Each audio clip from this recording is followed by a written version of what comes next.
Ambassador Velcris of the Throne Council had convened the emergency session with trembling appendages.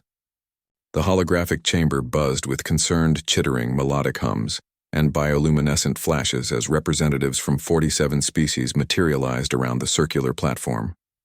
At its center stood the human delegation, 3 individuals in crisp uniforms, their faces arranged in what they called diplomatic smiles.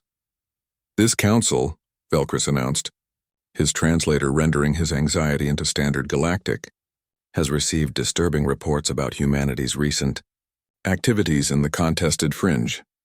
Ambassador Chen Wei of Earth maintained her pleasant expression. "We're happy to address any concerns, Counselor." "Happy?" The Zekthari representative's frills flared crimson. "Your species massacred the entire Kresh Armada. 5,000 ships, gone in 17 minutes. Chen's smile never wavered. "The Kresh were engaging in systematic genocide of the Plin colonies. We intervened to prevent further loss of innocent life." "You vaporized them!" shrieked the moth-like Vereen diplomat, wings beating frantically.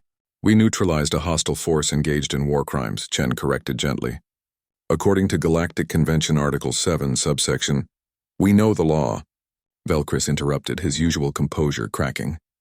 "But the manner of your response—" "Counselor, we've analyzed the tactical data. Your vessels didn't even attempt negotiation.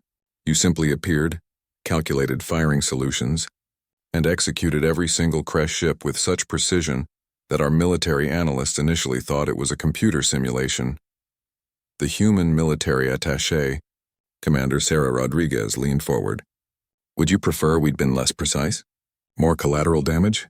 A profound silence fell over the chamber. The Velcris's skin pigments shifted through several colors that his species associated with existential dread. "That's not the point," he said quietly. "Humanity has been part of this galactic community for only 73 cycles. In that time, you've presented yourselves as reasonable, diplomatic, even peaceful. You speak of cooperation, of mutual understanding. You host cultural exchanges. You share your music and your literature.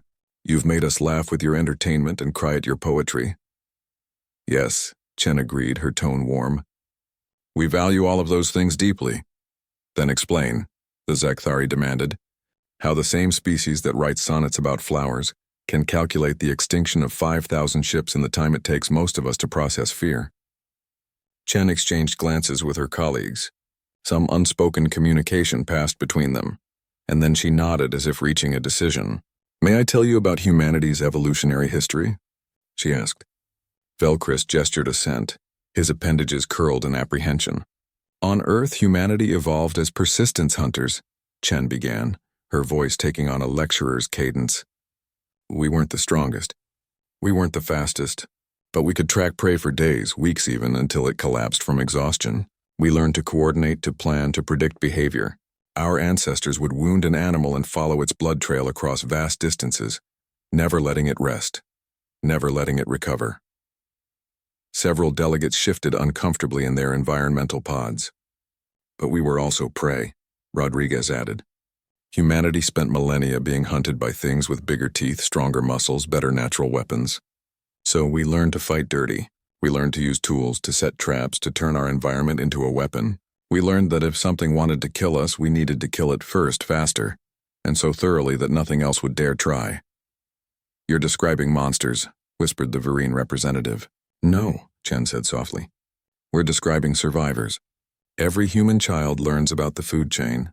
We teach them that everything is either predator or prey, and the only way to stop being prey is to become the apex predator. But we also teach them empathy, cooperation, and compassion." She stood, her posture relaxed but somehow commanding attention from every being in the chamber. The Kresh were engaged in genocide. They were killing civilians, children, by the millions. Every human in our fleet saw the casualty reports. Every single one of them understood what was happening. "And do you know what our species does when we see children being murdered?" The silence was absolute. "We revert," Chen said simply. "All the civilization, all the culture, all the poetry and music, it doesn't disappear. It's just temporarily overshadowed by 4 million years of evolution screaming at us to stop the threat. Immediately, completely, permanently. So the diplomacy," Velcris said slowly, "the cooperation, the cultural exchange, it's all a facade?" "No." Chen's response was sharp, almost offended. "That's who we are. That's who we chose to become. Humanity spent 10,000 years clawing our way out of savagery. We built civilizations, created art, developed philosophy. We learned to solve problems with words instead of weapons. We genuine value peace, cooperation, and understanding.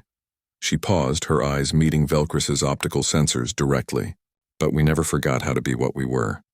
We never lost the capacity for violence, we just learned to control it, to reserve it for when it's truly necessary.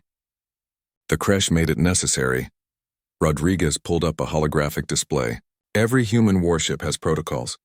Before engaging, we attempt communication. We offer terms. We provide warnings. We exhaust every diplomatic option. The display showed timestamps. We gave the creche 17 separate opportunities to withdraw. They responded by accelerating their attack on civilian populations. So you killed them all, the Zekthari said flatly. Yes, Chen confirmed. Because that's what apex predators do when diplomacy fails and innocents are dying. We remove the threat.